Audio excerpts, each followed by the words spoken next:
Hello everyone, स्वागत है आपका हमारे एएस कोचिंग सेंटर में। जैसे कि होम साइंस टीजीटी के हमेशा मैं लगातार ऑब्जेक्टिव क्वेश्चन ला रही हूं, तो आज का मेरा टॉपिक है व्यक्तियों तक पहुंचने की प्रक्रिया। और मेरी कोशिश रहेगी कि आप तक भी मैं पहुंचूं।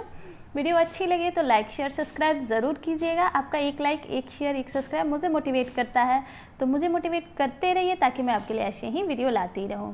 हम आते हैं आज के अपने पहले क्वेश्चन पे। इधर मैं जितने भी क्वेश्चन ला रही हूँ सारे ही प्रीवियस ईयर के पूछे गए क्वेश्चन हैं। तो आते हैं हम अपने पहले क्वेश्चन पे। स्क्रीन पर अपारदर्शी वस्तु को किसके इस्तेमाल से दिखाया जा सकता है? Movie projector, overhead projector, epidiascope and last है डी स्लाइड प्रोजेक्टर। तो किसके थ्रू दिखाया जा सकता है? तो इसका आंसर हो जाएगा ऑप्शन डी, स्लाइड प्रोजेक्टर के द्वारा।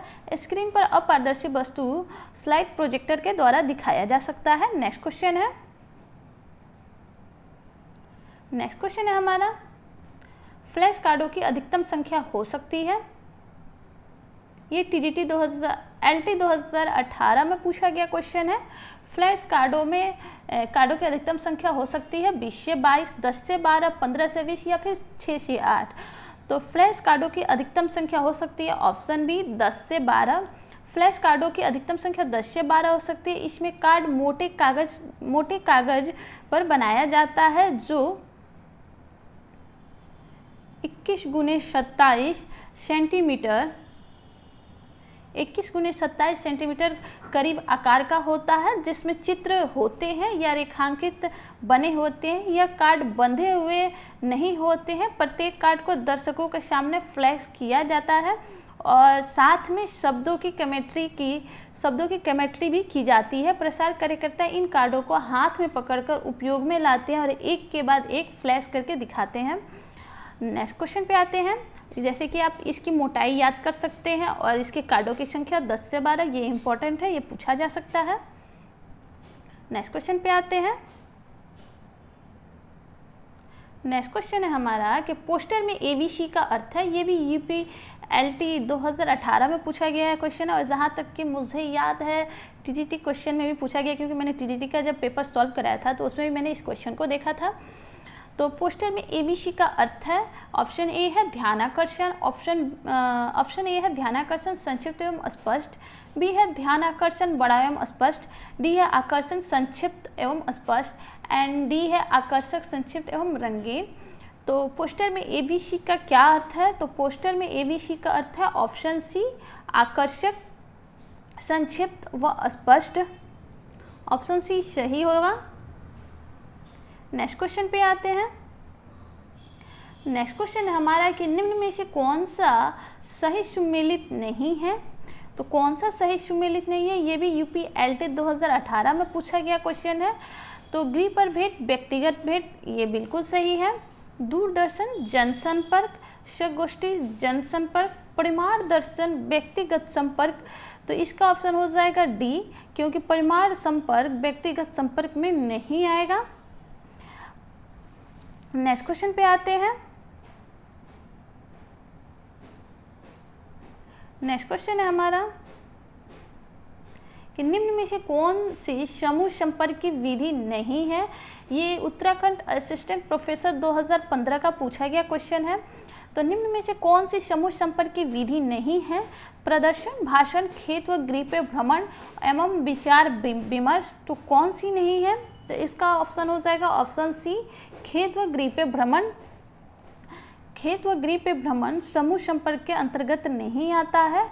प्रदर्शन, भाषण एवं विचार विमर्श आदि समूह संपर्क की विधियां हैं, लेकिन खेत पे भ्रमण ये समूह संपर्क की विधि नहीं है। यह व्यक्तिगत संपर्क की विधि है। जब एक व्यक्ति या दूसरे समूह से मिलता है उसे समूह संपर्क कहते हैं।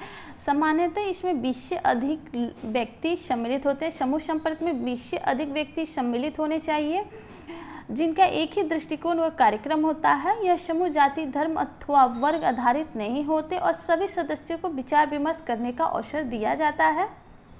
तो खेत एवं गृह में भ्रमण ये समूह संपर्क नहीं है, ये व्यक्तिगत संपर्क है। नेक्स्ट क्वेश्चन पे आते हैं। नेक्स्ट क्वेश्चन है हमारा कि ITK का प्रतीक है। ITK प्रतीक है, यहाँ पूछ रहा है ITK का प्रतीक है? ये उत्तराखंड असिस्टेंट प्रोफेसर 2015 में पूछा गया क्वेश्चन है। तो 146 का आंसर हो जाएगा ऑप्शन ए, पारंपरिक तकनीकी ज्ञान। ITA के पारंपरिक तकनीकी ज्ञान का प्रतीक है। नेक्स्ट क्वेश्चन पे आते हैं। नेक्स्ट क्वेश्चन है हमारा कि निम्नलिखित शिक्षण साधनों को स्मृति पंजी के आरोही क्रम में व्यवस्थित करना है। हमें नीचे कूट दिया गया है। ये भी यूपी असिस्टेंट प्रोफेसर 2019 में पूछा गया क्वेश्चन है। तो 147 का आंसर हो जाएगा ऑप्शन बी। सबसे पहले आ जाएगा प्रदर्शन देखना, फिर आ जाएगा चलचित्र देखना, फिर आएगा मानचित्र व रेखांचित्र देखना, फिर आ जाएगा श्रवण, फिर लास्ट में आएगा पठन। नेक्स्ट क्वेश्चन पे आते हैं। नेक्स्ट क्वेश्चन है हमारा कि निम्नलिखित में से कौन सी विधि लोगों में चेतना जागृत करने के लिए प्रयोग की जाती है? तो कौन सी विधि है जो कि लोगों में चेतना जागृत करने के लिए प्रयोग की जा सकती है? GIC 2017 का पूछा गया क्वेश्चन है। सेमिनार, प्रदर्शन, अभियान या फिर सामूहिक चर्चा। तो इसका हो जाएगा ऑप्शन नंबर सी, अभियान।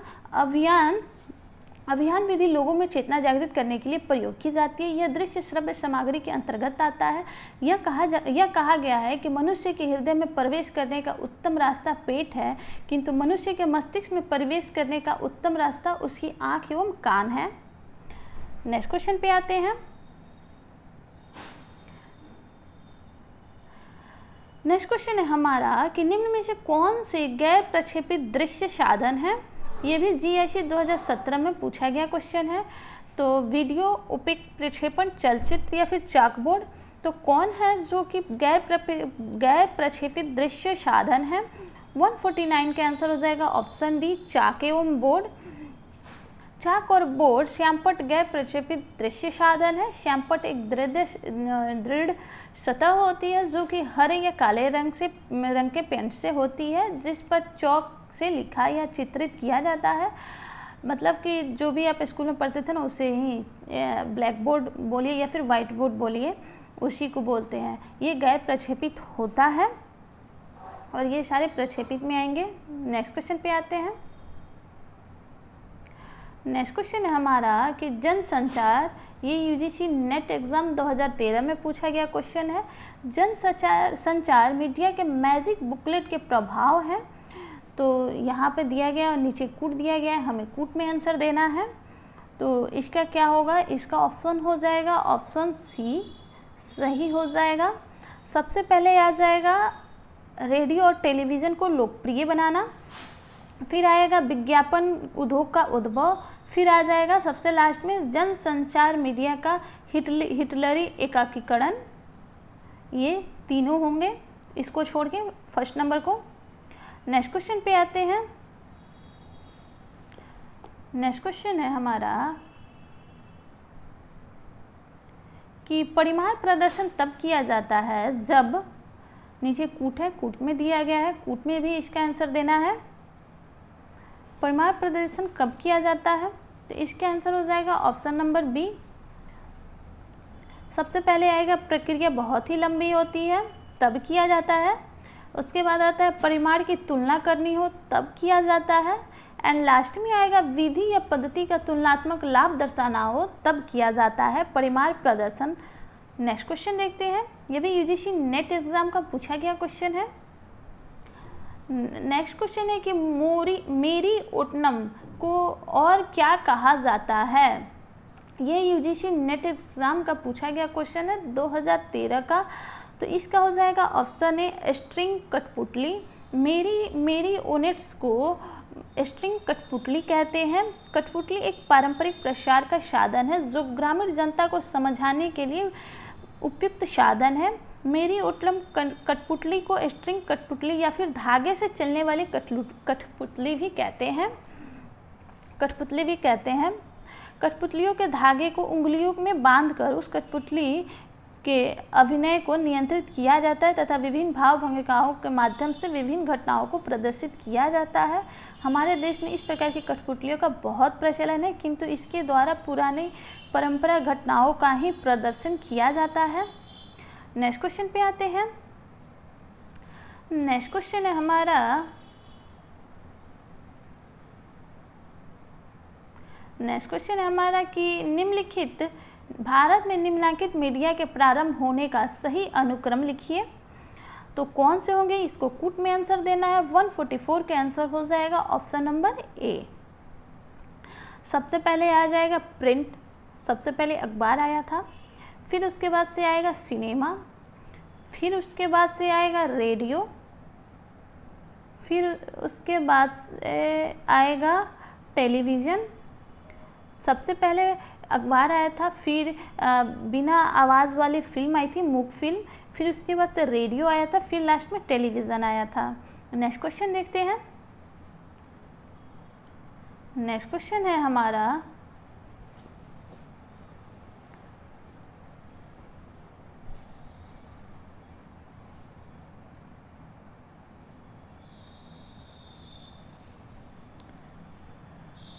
अगर प्रिंट मुद्रण का पूछे तो 1960 में आया था और इसके बाद से 1912 में भारत सरकार द्वारा फिल्म आया था एंड रेडियो का प्रसारण 1975 से 76 में हुआ था। नेक्स्ट क्वेश्चन देख लेते हैं। भारतवर्ष में पोषण संबंधी निगरानी के लिए आंकड़े निम्नलिखित संस्थाएं देती हैं। इसको भी कूट में आंसर देना है, कूट में आंसर देना है हमें। तो भारतवर्ष में पोषण संबंधी निगरानी के लिए आंकड़े निम्नलिखित संस्थाएं दर्शाती हैं। तो इसका आंसर हो जाएगा option number B, AFHS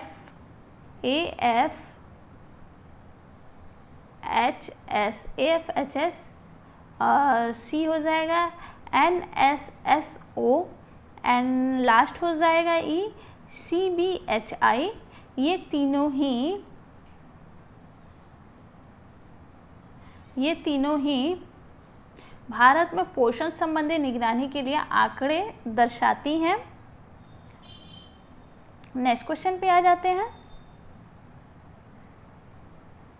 next question है हमारा कि देर से व्यस्तता के दौरान घटते सामाजिक संपर्क के दो मुख्य दृष्टिकोण हैं। तो कौन से हैं, ये भी UGC नेट में पूछा गया क्वेश्चन है। तो इसका भी आंसर हमें कूट में देना है। तो इसका आंसर हो जाएगा ऑप्शन नंबर बी। देर वयस्कता के दौरान घटते सामाजिक संपर्क के दो मुख्य दृष्टिकोण में आते हैं डिसइंगेजमेंट सिद्धांत एवं हो जाएगा एग्जिटिविटी सिद्धांत। ऑप्शन ए और सी दोनों सही हो जाएंगे।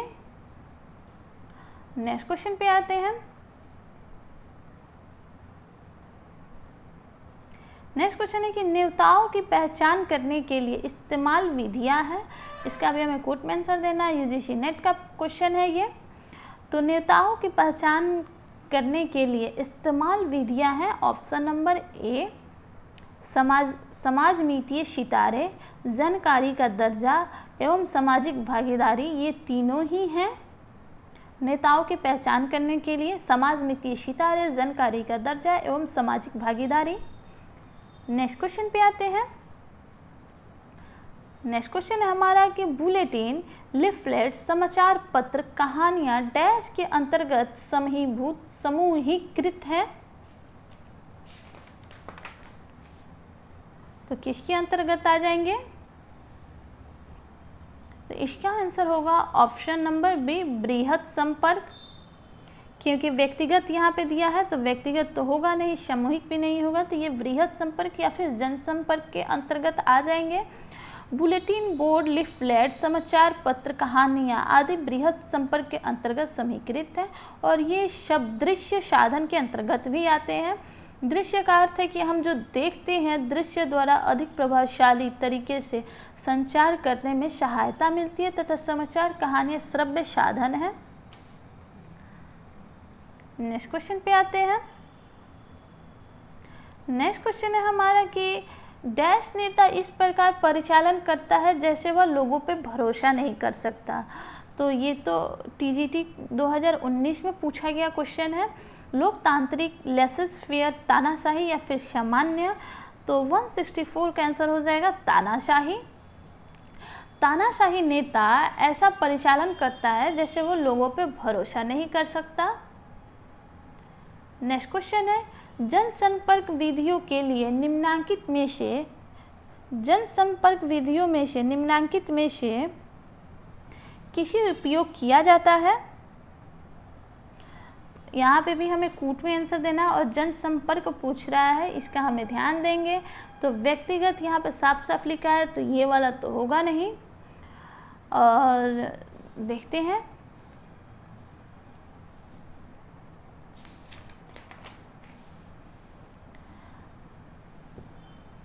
इसके आंसर हो जाएगा ऑप्शन नंबर बी।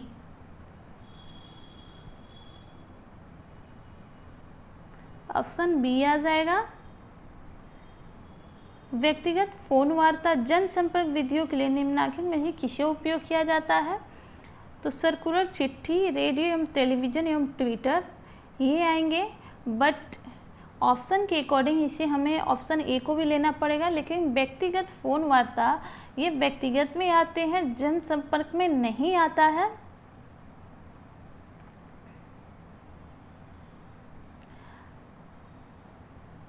आते हैं हम अपने नेक्स्ट क्वेश्चन पे। नेक्स्ट क्वेश्चन है कि जनसंचार सहभागी संचार के लिए उपयुक्त नहीं है। कारण दिया गया है कि जनसंचार सामान्यतः एकाल्प होता है। तो क्या होगा, ये भी यूजीसी नेट में पूछा गया क्वेश्चन है। तो इसके आंसर हो जाएगा ऑप्शन नंबर सी। ए और आर दोनों ही सही है। जनसंचार सहभागी संचार के लिए उपयुक्त नहीं है एवं जनसंचार सामान्यतः एकाल्प होता है। नेक्स्ट क्वेश्चन पे आते हैं।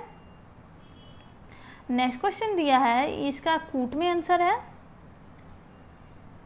लोक थिएटर के निम्नलिखित पारंपरिक रूपों को उनके मूल राज्यों के साथ सम्मिलित करना है। तो ये यूजीसी नेट का क्वेश्चन है और यहाँ पे कूट में आंसर देना है हमें। तो इसको हमें सम्मिलित करना है। 174 नंबर क्वेश्चन का आंसर हो जाएगा यात्रा। यात्रा का आ जाएगा पश्चिम बंगाल। ए का 2 इसमें कहाँ है, 2 में है, तो ये 2 ऑप्शन तो ऐसे ही कट गए। नेक्स्ट हो गया बुरा कथा। बुरा कथा आ जाता है आंध्र प्रदेश में, 2 बी का 5, तो ऑप्शन डी इसके सही हो जाएगा। बी का 5 एंड सी रामलीला ये उत्तर प्रदेश का है और विदेशिया ये बिहार का है। तो ए का हो जाएगा, यात्रा हो जाएगा आंध्र प्रदेश का, यात्रा हो जाएगा पश्चिम बंगाल का, बुरा कथा हो जाएगा आंध्र प्रदेश का, रामलीला उत्तर प्रदेश के एवं विदेशिया बिहार का। नेक्स्ट क्वेश्चन देखते हैं। नेक्स्ट क्वेश्चन है कि कौशल प्रदान करने की एक सर्वाधिक प्रभावशाली विधि है, तो कौन सी विधि है? क्षेत्रगमन, समुच्चयता, प्रदर्शन या फिर परियोजना। ये यूजीसी नेट में पूछा गया क्वेश्चन है। तो कौशल प्रदान करने की एक सर्वाधिक प्रभावशाली विधि कौन सी है? तो वो है ऑप्शन सी प्रदर्शन। प्रदर्शन कौशल प्रदान करने की एक सर्वाधिक प्रभावशाली विधि है। किसी भी कार्य को करके दिखाना प्रदर्शन कहलाता है। यह सिद्धांत पर आधारित है, यह सीकिंग इज बिलीविंग के सिद्धांत पर आधारित है। जब व्यक्ति कार्य करते हुए देखता है तो उसे शीघ्र ही विश्वास हो जाता है। जब तक लोगों को कार्य से संतोष नहीं मिलता तब तक उनका ध्यान आकर्षित नहीं होता। लोगों को कार्य करने व उनका परिणाम दिखाने के लिए प्रदर्शन का होना आवश्यक है, क्योंकि प्रदर्शन का सिद्धांत लर्निंग बाय डूइंग है। नेक्स्ट क्वेश्चन पे आते हैं। लर्निंग बाय डूइंग पे प्रदर्शन आधारित है। नेक्स्ट क्वेश्चन है हमारा कि एक पारदर्शी फ्रेम की हुई तस्वीर जिसमें संकेंद्रित प्रकाश किया गया हो। ये भी यूजीसी नेट में पूछा गया क्वेश्चन है। तो इसका आंसर हो जाएगा ऑप्शन सी फिल्म स्लाइड। एक पारदर्शी फ्रेम की हुई तस्वीर जिसमें संकेंद्रित प्रकाश प्रवेश किया जाता है वह फिल्म स्लाइड होता है। स्लाइड में 35 mm फिल्म होती है। 35 mm फिल्म होती है। 35 mm फिल्म होती है जो प्लास्टिक या कार्डबोर्ड में 5 सेंटीमीटर गुणे 5 सेंटीमीटर में लगी रहती है। 5 सेंटीमीटर में लगी रहती है, जो रंगीन या श्वेत श्याम होती है तथा पर्दे या दीवार पर प्रक्षेपित की जाती है। प्रत्येक स्लाइड में एक चित्र होता है जो स्लाइड प्रोजेक्टर या मैजिक लैंटर्न द्वारा दिखाया जाता है। यह करीब 30 व्यक्तियों के समूह के लिए उपयुक्त होता है। छोटे समूह में प्रसार कार्यकर्ता के लिए चर्चा करना संभव होता है। तो फिल्म स्लाइड कम से कम मतलब छोटे समूहों में और कम से कम 30 व्यक्तियों के लिए। इसकी आकृति होती है 5 सेंटीमीटर गुने 5 सेंटीमीटर एंड इस स्लाइड में फिल्म होती है 35 mm की। नेक्स्ट क्वेश्चन पे आ जाते हैं। नेक्स्ट क्वेश्चन है यूजीसी नेट का क्वेश्चन है। ये भी एक मॉडल का रूप लेने के लिए संचार के तथ्यों को व्यवस्थित करें। तो क्या होगा, इसका भी कुट में आंसर देना है। 177 का आंसर हो जाएगा ऑप्शन ए। इसको व्यवस्थित करना है तो सबसे पहले आ जाएगा स्रोत, फिर संवाद, फिर आ जाएगा चैनल, फिर प्राप्तकर्ता। नेक्स्ट क्वेश्चन पे आते हैं। नेक्स्ट क्वेश्चन है कि बड़े समूहों में सूचना संचार की कौन सी विधि का प्रयोग किया जाता है। ये डाइट प्रवक्ता 2014 और 2015 दो बार पूछा गया क्वेश्चन है कि बड़े समूहों में सूचना संचार की कौन सी विधि का प्रयोग किया जाता है। तो 178 का आंसर हो जाएगा ऑप्शन ए, टेलीविज़न का।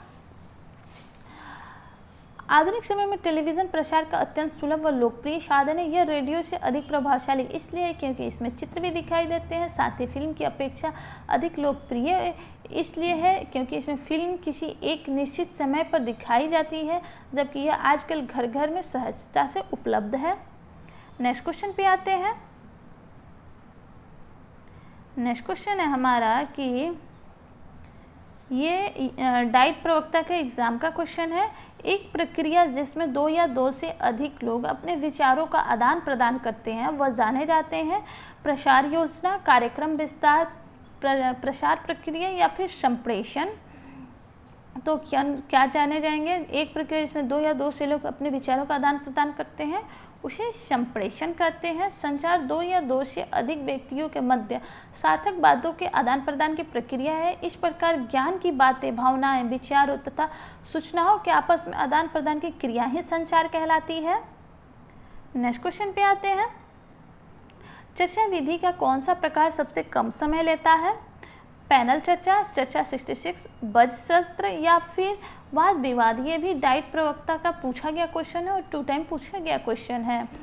तो इसके आंसर हो जाएगा ऑप्शन बी, चर्चा विधि का चर्चा 66 प्रकार सबसे कम समय लेता है।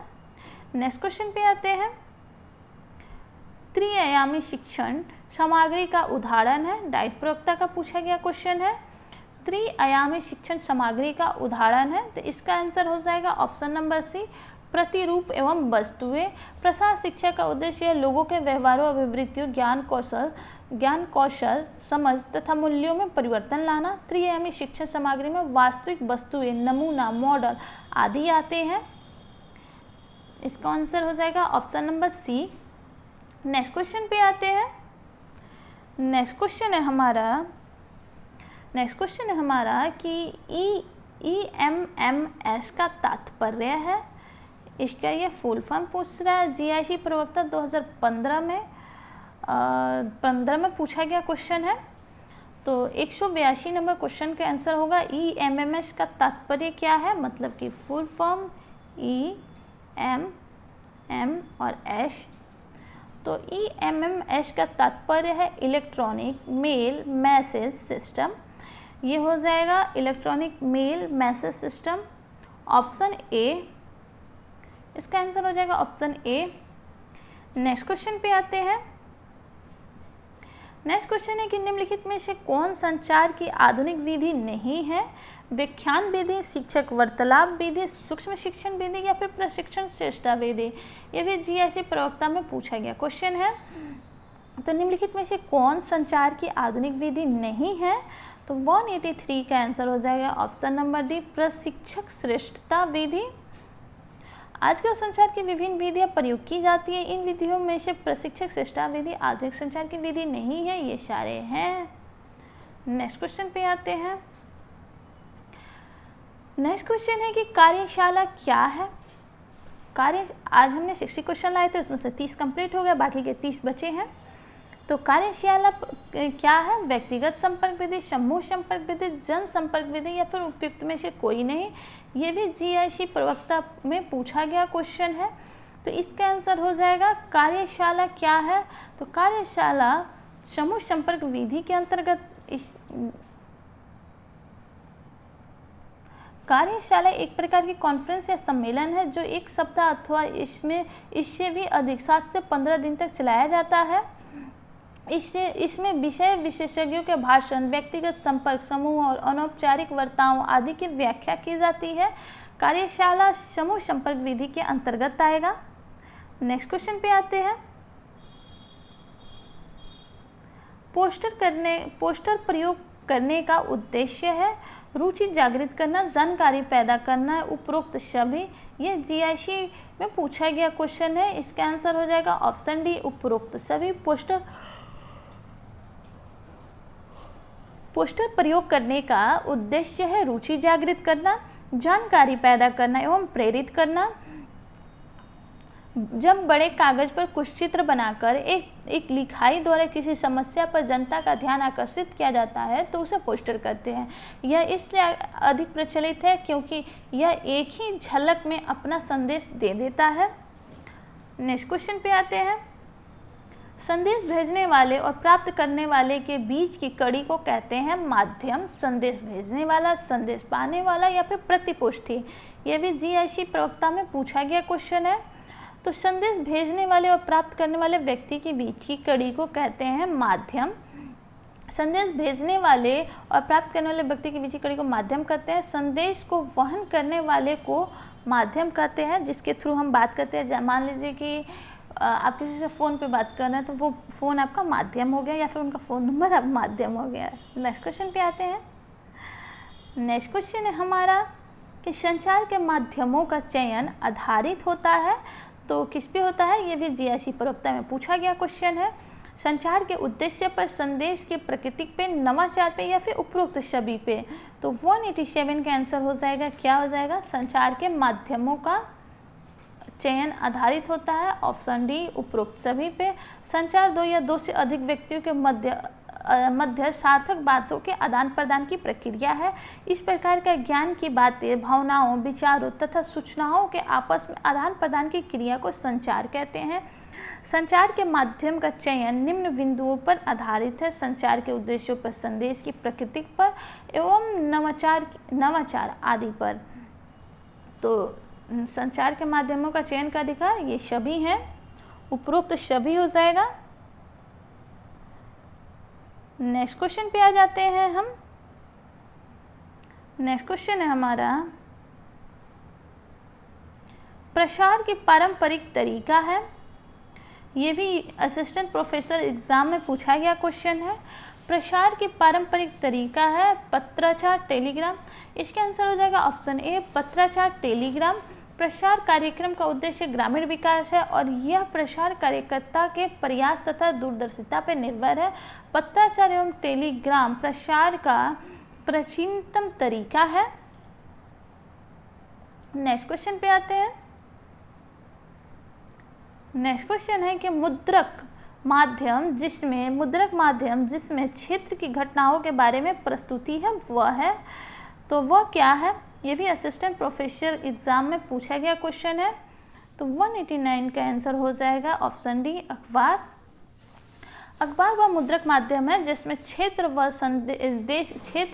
व देश विदेश के बारे में हमें जानकारी मिलती है। नेक्स्ट क्वेश्चन पे आते हैं। नेक्स्ट क्वेश्चन है हमारा कि जब आंकड़ों में ज़्यादा विचरण नहीं हो और एक ही गुण की तुलना हो तो आरेखीय निरूपण डैश की तरह किया जा सकता है। तो डैश की तरह किया जा सकता है, क्या होगा? ये असिस्टेंट प्रोफेसर एग्जाम में पूछा गया क्वेश्चन है। इसका आंसर हो जाएगा ऑप्शन ए, एक विमीय चित्र। एक विमा चित्र का प्रयोग उन मापों में किया जाता है जहाँ की छोटी तथा बड़ी माप में अधिक अंतर नहीं होता, अर्थात आंकड़ों में ज़्यादा विचरण नहीं हो और एक ही गुण की तुलना हो। नेक्स्ट क्वेश्चन पे आते हैं।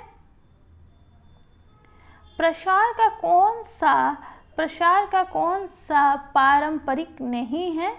ये भी असिस्टेंट प्रोफेसर एग्जाम में पूछा गया क्वेश्चन है। तो इसका आंसर हो जाएगा ऑप्शन ए कबूतर।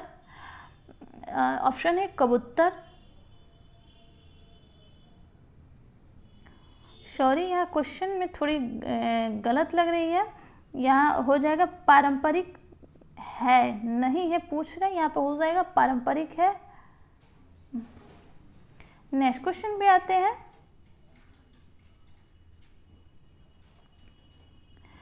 प्रचार प्रक्रिया में सम्मिलित है। प्रचार प्रक्रिया में क्या सम्मिलित है, ये भी असिस्टेंट प्रोफेसर एग्जाम में पूछा गया क्वेश्चन है। इसका आंसर हो जाएगा ऑप्शन सी प्रेषककर्ता, प्राप्तकर्ता, संदेश व माध्यम। प्रचार प्रसार या संचार तीनों एक ही है। संचार एक ऐसी प्रक्रिया है जिसमें एक व्यक्ति दूसरे व्यक्ति के साथ पारस्परिकता के आधार पर अपनी बातों, विचारों, तथ्यों, अनुभूतियों को बांटता है ताकि उसका सामान्य अर्थ निकाल सके। इस प्रकार ज्ञात की बातों, भावनाओं, विचारों तथा सूचनाओं के आपस में आदान प्रदान की क्रिया को ही संचार कहते हैं। नेक्स्ट क्वेश्चन पे आते हैं। नेक्स्ट क्वेश्चन है हमारा कि कौन सा दृश्य साधन नहीं है। पोस्टर, चार्ट, रेडियो या फिर फेनलग्राफ। ये जीआईसी में पूछा गया क्वेश्चन है। तो दृश्य साधन कौन सा नहीं है, तो ये है रेडियो। रेडियो श्रव्य साधन के अंतर्गत आता है। रेडियो ग्रामीण व्यक्तियों में, विशेषकर भारतीय ग्रामों में अपने विचारों को संचारित करने का सबसे उत्तम साधन है। इसमें समाचार बुलेटिन भी आते हैं। वह ग्रामीण व्यक्तियों, गृहिणियों व बच्चों के लिए विशेष समाचार भी आते हैं। तो रेडियो श्रव्य साधन के अंतर्गत आता है, दृश्य के अंतर्गत नहीं आता है। नेक्स्ट क्वेश्चन है हमारा कि संचार शब्द किस लैटिन शब्द से आया है। ये भी जीआईसी एग्जाम में पूछा गया क्वेश्चन है। तो संचार शब्द किस लैटिन शब्द से आया है, तो इसका आंसर हो जाएगा ऑप्शन बी कम्युनियस। संचार को अंग्रेजी के कम्युनिकेशन कहा जाता है। कम्युनिकेशन शब्द लैटिन भाषा के कम्युनियस से बना है, जिसका अर्थ है to make common, to share, to import, to transmit. Next question पे आते हैं। नेक्स्ट क्वेश्चन है हमारा कि संदेश भेजने और प्राप्त करने वाले के बीच की कड़ी को क्या कहते हैं। अभी इस क्वेश्चन का आंसर कुछ और पूछ रहा था, अभी दूसरे तरीके से पूछ रहा है। अब देखिए, तो इसको क्या कहते हैं, संचार भेजने और प्राप्त करने वाले बीच की कड़ी को ऑप्शन ए चैनल कहते हैं। संचार माध्यम संचार प्रक्रिया का तृतीय एवं प्रमुख तत्व संचार माध्यम है। यह कोई वस्तु भी हो सकती है जो सूचना वाहक अपने संदेश को सूचना ग्राहक तक पहुंचाने के लिए प्रयोग करता है। संचार माध्यम सूचना वाहक एवं सूचना ग्राहक के मध्य भौतिक पुल का कार्य करता है। नेक्स्ट क्वेश्चन पे आते हैं। नेक्स्ट क्वेश्चन है एचएमआर मॉडल निर्मित है। तो सर्चमैन द्वारा, लिंगस द्वारा, बर्लो द्वारा, सैनल व बीवर द्वारा। तो 196 का आंसर हो जाएगा संचार मॉडल बर्लो द्वारा। ऑप्शन सी सही हो जाएगा। संचार मॉडल बर्लो द्वारा निर्मित है। एसएमसीआर बर्लो ने दिया था। एसएमसीआर तो बर्लो ने दिया था, लेकिन जब इसके बगल में ई लग जाता है तो यह सुपे द्वारा प्रतिपादित मॉडल है। ये वाला सुपे द्वारा प्रतिपादित किया गया और ये वाला बर्लो द्वारा प्रतिपादित किया गया है। सुपे का मॉडल जिन संयोगों से मिलकर बना है उसके प्रथम अक्षरों को एकत्रित करके इस मॉडल को SMCRE का नाम दिया गया है। सुपे मॉडल का चित्र हम आपको बता देते हैं। इसका इन सब का अर्थ, S का मतलब श्रोता, M का अर्थ हो जाएगा मीडियम मतलब माध्यम, संदेश मैसेज। S का मतलब श्रोता, M का मतलब मैसेज मतलब संदेश, C मतलब माध्यम और R मतलब प्राप्तकर्ता रिसीवर और E मतलब इफेक्टिव प्रभाव आ जाएगा। ये सुपे द्वारा दिया गया और ये बर्लो द्वारा दिया गया, इस पे ध्यान देंगे। नेक्स्ट क्वेश्चन है, दो व्यक्तियों के बीच बातचीत कहलाती है समूह संचार, व्यक्तिगत संचार, पारस्परिक संचार या फिर समूह के बाहर की संचार। तो दो व्यक्तियों के बीच की संचार क्या कहलाएगी, तो ऑप्शन नंबर सी पारस्परिक संचार। पारस्परिक संचार में दो व्यक्तियों के बीच की संपन्न वार्तालाप या संवाद या फिर संवाद पर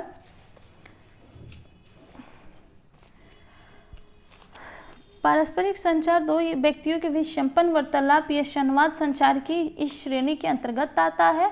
पारस्परिक संचार से दोनों पक्षों को लाभ मिलता है तथा आसानी से बात समझ में आती है। नेक्स्ट क्वेश्चन पे आते हैं। निम्नलिखित में से कौन सी दृश्य सामग्री नहीं है? तो श्यामपट्ट, पोस्टर, चलचित्र, फ्लैश कार्ड। तो 198 का आंसर क्या हो जाएगा? तो इसका आंसर हो जाएगा ऑप्शन नंबर डी, चलचित्र। चलचित्र एक प्रकार के एनिमेशन प्रक्रिया है जिसे डॉक्यूमेंट्री फिल्म कहा जाता है। चलचित्र को दृश्य एवं श्रव्य साधनों में माना जाता है। यह शिक्षा के क्षेत्र में बहुत ही उपयोगी होता है। नेक्स्ट क्वेश्चन पे आ जाते हैं। नेक्स्ट क्वेश्चन है हमारा कि लिंगस मॉडल में संचार का छठा तत्व है। तो लिंगस मॉडल में संचार का छठा तत्व कौन सा है? तो इसका ऑप्शन हो जाएगा ऑप्शन डी, श्रोता प्रतिक्रिया। ये पीजीटी 2006 में पूछा गया है। लिंगस मॉडल का संचार का छठा तत्व श्रोता प्रतिकर्ता हो जाएगा। संचार मॉडल का सामान्य अर्थ संचार की प्रक्रिया से होता है। अनेक लोगों ने संचार मॉडल को वस्तु प्रस्तुत करने का प्रयास किया है। लिंगस महोदय द्वारा प्रस्तुत संचार मॉडल के तत्व लगभग 6 हैं। छठा में श्रोता प्रतिक्रिया आता है। देख लेते हैं। सबसे पहले इनमें आ जाएगा प्रेषक। मैं लिख देती हूँ। सबसे पहले आ जाएगा प्रेषक, सबसे पहले आएगा प्रेषक, फिर आ जाएगा संदेश, फिर उसके बाद से आ जाएगा माध्यम, थर्ड नंबर पे ये आएगा, ये 1 नंबर पे, ये 2 नंबर पे, फिर उसके बाद से आ जाएगा व्यवहार, व्यवहार लिखना पड़ेगा, ये 4th नंबर पे आ जाएगा, ये 4th नंबर पे आएगा व्यवहार। फिर उसके बाद से आ जाएगा श्रोता, ये 5 नंबर पे आ जाएगा। फिर उसके बाद से लास्ट में आएगा प्रतिक्रिया, श्रोता या फिर प्रतिक्रिया, ये 6 नंबर पे। तो सबसे पहले प्रेषक, फिर संदेश, फिर माध्यम, फिर व्यवहार, फिर श्रोता, फिर प्रतिक्रिया। ये लिंगस मॉडल के छठे तत्व है। स्टार्टिंग में आते हैं प्रेषक, लास्ट में आते हैं श्रोता प्रतिक्रिया। नेक्स्ट क्वेश्चन पे आते हैं। नेक्स्ट क्वेश्चन है हमारा कि एक प्रक्रिया जिसमें 2 या 2 से अधिक लोग अपने विचारों का आदान प्रदान करते हैं कहलाते हैं। तो क्या कहलाते हैं? ये भी पीजीटी 2006 में पूछा गया क्वेश्चन है। तो संचार कहलाते हैं। ऑप्शन डी सही होगा। सामान्य शब्दों में संचार एक ऐसी प्रक्रिया है जिसमें 2 या 2 से अधिक लोग अपने विचारों का आदान प्रदान करते हैं। किसी भी संचार प्रक्रिया में मुख्य 5 घटक होते हैं। सबसे पहले आता है संदेश, फिर प्रेषक, अगर इंग्लिश में देखें तो सबसे पहले मैसेज, फिर सेंडर, फिर मीडियम, फिर रिसीवर, फिर प्रोटोकॉल आता है। और हिंदी में देखें तो संदेश, प्रेषक, माध्यम, प्राप्तकर्ता एवं प्रोटोकॉल आएगा। नेक्स्ट क्वेश्चन पे आते हैं। नेक्स्ट क्वेश्चन है हमारा कि व्यक्तिगत प्रणाली को संचार के लिए उपयोग में लाया जाता है। व्यक्तिगत प्रणाली को संचार के लिए उपयोग में लाया जाता है। टीजीटी 2004 का क्वेश्चन है ये। व्यक्तिगत रूप से मिलकर या फिर व्यक्तिगत पत्र लिखकर। ऑप्शन सी है 1 या 2 दोनों, या फिर इनमें से कोई नहीं। तो इसका ऑप्शन हो जाएगा ऑप्शन सी 1 और 2 दोनों। व्यक्तिगत प्रणाली को संचार के लिए 2 तरह से उपयोग में लाया जाता है। पहला है व्यक्तिगत रूप से मिलकर एंड दूसरा है व्यक्तिगत पत्र लिखकर। जबकि जन साधारण प्रणाली संचार प्रणालियों में सबसे अधिक लोकप्रिय संचार प्रणाली है।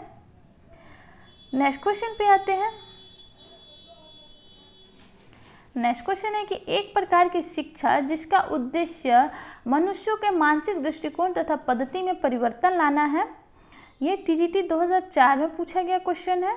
तो एक प्रकार की शिक्षा जिसका उद्देश्य मनुष्य के मानसिक दृष्टिकोण तथा पद्धतियों में परिवर्तन लाना है, क्या होगा? लक्ष्य, संचार, मूल्यांकन या फिर कोई नहीं।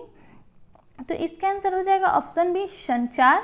संचार एक ऐसी शिक्षा है जिसका उद्देश्य मनुष्य के मानसिक दृष्टिकोण तथा पद्धति में परिवर्तन लाना है। संचार कार्य की सफलता मुख्यतः 2 तत्वों पर निर्भर करती है। प्रथम, कौन सी संचार प्रणाली उपलब्ध है, व दूसरा कौन सी संचार प्रणाली उपयोग में लाई जाए। तो नेक्स्ट क्वेश्चन पे आते हैं। नेक्स्ट क्वेश्चन है, आज के हमारे 50 क्वेश्चन कंप्लीट हुए। आगे के 10 क्वेश्चन और बचे हैं, वो भी हम कर ही लेंगे। तो किसी वस्तु की कार्यप्रणाली को बताना ही प्रतिपादन है, लक्ष्य है, संचार है, कुछ भी नहीं है। ये भी टीजीटी 2004 में पूछा गया क्वेश्चन है। तो किसी वस्तु की कार्यप्रणाली को बताना क्या है? तो इसका आंसर हो जाएगा ऑप्शन ए, प्रतिपादन है। किसी वस्तु की कार्यप्रणाली को बताना ही प्रतिपादन है। देखने और विश्वास करने की भावना ही प्रतिपादन का मुख्य सिद्धांत है। प्रतिपादन मुख्य दो तरह के होते हैं, पद्धति प्रतिपादन एवं परिणाम प्रतिपादन। नेक्स्ट क्वेश्चन पे आते हैं।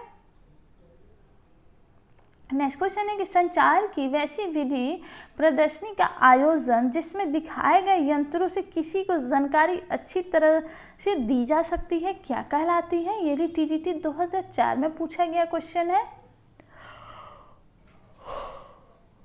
तो क्या कहलाएगा? तो 205 नंबर क्वेश्चन का आंसर हो जाएगा ऑप्शन ए, प्रदर्शनी। संचार की वैसी विधि प्रदर्शनी का आयोजन जिसमें दिखाए गए यंत्रों के किसी को जानकारी अच्छी तरह से दी जा सके, उसे प्रदर्शनी आयोजन कहते हैं। जैसे कि आप देख सकते हैं गोबर गैस प्लांट का प्रयोग कैसे करते हैं, इसका एग्जाम्पल देके हम दिखा सकते हैं। नेक्स्ट क्वेश्चन पे आते हैं। नेक्स्ट क्वेश्चन है हमारा कि किसी पद्धति में संचार कार्यकर्ता किसी वस्तु के व्यवहार के तरीके बताता है। टीजीटी 2006 में पूछा गया क्वेश्चन है। तो इसका आंसर हो जाएगा ऑप्शन नंबर सी, एक और दोनों, पद्धति प्रतिपादन एवं परिणाम प्रतिपादन। किसी पद्धति में संचार व्यवहार में परिवर्तन करने की शिक्षा की इन पद्धतियों को संचार पद्धति कहा जाता है। किसी वस्तु की कार्यप्रणाली को बताना ही प्रतिपादन है। प्रतिपादन दो प्रकार के होते हैं। पहला होता है पद्धति प्रतिपादन एंड दूसरा होता है परिणाम प्रतिपादन। पद्धति प्रतिपादन में संचार कार्यकर्ता किसी वस्तु के बराबर के तरीके बताता है। परिमाण प्रतिपादन में किसी वस्तु के प्रयोग में परिणाम से लोगों को परिचित कराया जाता है।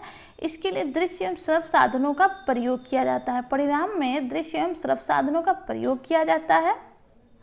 नेक्स्ट क्वेश्चन पे आते हैं कि दो या दो से अधिक व्यक्तियों के बीच विचारों, अनुभूति और ज्ञान का आदान प्रदान क्या कहलाता है? टीजीटी 2010 में पूछा गया क्वेश्चन है। तो इसका आंसर हो जाएगा ऑप्शन डी, संचार कहलाता है। जब दो या दो से अधिक व्यक्ति आपस में कुछ सार्थक चिन्हों, संकेतों, प्रतीकों के माध्यम से विचारों एवं भावनाओं का आदान प्रदान करते हैं तो इस प्रक्रिया को संचार कहा जाता है। हमारे पास कम्युनिकेशन के सबसे प्रबल माध्यमों में हमारी आवाज़ वो हमारी भाषा है और इसके वाहक के रूप में पत्र, टेलीफोन, फैक्स, टेलीग्राम, मोबाइल तथा इंटरनेट है। संचार का प्रमुख उद्देश्य डाटा, सूचनाओं का आदान प्रदान करना है। किसी संचार प्रक्रिया के 5 मुख्य घटक होते हैं जो कि इस प्रकार मैंने आपको पहले भी बताया था: संदेश, प्रेषक, माध्यम, प्राप्तकर्ता एवं प्रोटोकॉल। नेक्स्ट क्वेश्चन पे आते हैं। नेक्स्ट क्वेश्चन है हमारा कि व्यक्तित्व का मनोलैंगिक सिद्धांत प्रस्तुत किया है। टीजीटी 2013 का क्वेश्चन है, सिगमंड फ्रायड ने। तो इसके आंसर हो जाएगा ऑप्शन ए, सिगमंड फ्रायड ने व्यक्तित्व का मनोलैंगिक सिद्धांत सिगमंड फ्रायड ने प्रस्तुत किया है। इन्होंने बताया कि व्यक्ति का मनोविश्लेषणात्मक सिद्धांत मानव प्रकृति, क्रिया तथा स्वभाव के बारे में पूर्ण कल्पनाओं पर आधारित है। नेक्स्ट क्वेश्चन पे आते हैं। नेक्स्ट है कि संचार मॉडल में समाहित है। तो क्या समाहित है? प्रेषक संदेशक। 2013 का क्वेश्चन है ये। संचार मॉडल में समाहित है तो इसका आंसर हो जाएगा ऑप्शन डी। सबसे पहले आएगा प्रेषक, फिर संदेश, फिर उपचार, फिर माध्यम, फिर ग्रहणकर्ता। तो संचार मॉडल में प्रेषक, संदेश, उपचार, माध्यम एवं ग्रहणकर्ता आदि सम्मिलित है। संचार या प्रेषण प्रसार क्रिया को प्रारंभ करने का स्रोत है। संचार अपनी क्रिया को करते समय विभिन्न माध्यमों की विश्वसनीयता पर निर्भर रहता है।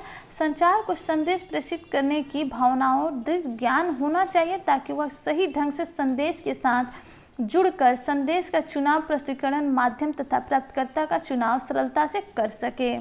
नेक्स्ट क्वेश्चन पे आते हैं। नेक्स्ट क्वेश्चन है कि परिधान के क्षैतिज रेखाएं जांचेंगी। पतली स्त्रियों पर, लंबी मोटी स्त्रियों पे, मोटी स्त्री पे, या फिर किसी पे भी नहीं। ये टीजीटी 2013 का क्वेश्चन है। तो इसका आंसर हो जाएगा ऑप्शन ए, परिधान में क्षैतिज रेखाएं पतली स्त्रियों पर, परिधान में क्षैतिज रेखाएं पतली स्त्रियों पर जचेगी, यहाँ पे जांचेगी मैंने पढ़ दिया था, बट जचेगी। ये चौड़ाई बढ़ाने का आभास देती है। लंबवत रेखाएं की अपेक्षा इन रेखाओं में निरंतरता अधिक रहता है। नेक्स्ट क्वेश्चन पे आते हैं। किसी लक्ष्य के लिए 3 आयामों की पहचान की गई है, वो है मॉडल्स, नमूना, लक्ष्य या फिर उपयुक्त सभी। तो किसी लक्ष्य के लिए 3 आयामों की पहचान की गई है, तो ऑप्शन डी उपरोक्त सभी हो जाएगा। मॉडल, नमूना एवं लक्ष्य ये सभी है। नेक्स्ट क्वेश्चन पे आते हैं। निम्न में से कौन सा संप्रेषण माध्यम पहले प्रारंभ हुआ?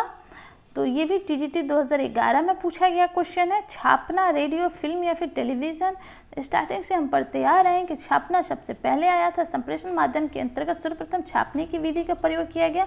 इसके अंतर्गत सूचना या संदेशों को लिखकर या छापकर प्राप्तकर्ता तक प्रेषित किया जाता था। नेक्स्ट क्वेश्चन पे आते हैं। नेक्स्ट क्वेश्चन है कि प्रभावशाली संप्रेषण किसके द्वारा होता है? मौखिक, लिखित, समूह चर्चा या फिर उपयुक्त सभी। तो प्रभावशाली संप्रेषण, जाहिर सी बात है समूह यहाँ पे है तो समूह का ही होगा। प्रभावशाली संप्रेषण समूह चर्चा द्वारा होता है। व्यक्तिगत संपर्क में प्रसार कार्यकर्ता एक व्यक्ति से मिलता है, जबकि समूह पर चर्चा के लिए ढेर सारे व्यक्ति एक जगह एकत्र होकर किसी समस्या पर विचार करते हैं। तो नेक्स्ट क्वेश्चन क्या होगा हमारा? नेक्स्ट क्वेश्चन देख लेते हैं। नेक्स्ट एवं आज का हमारा लास्ट क्वेश्चन है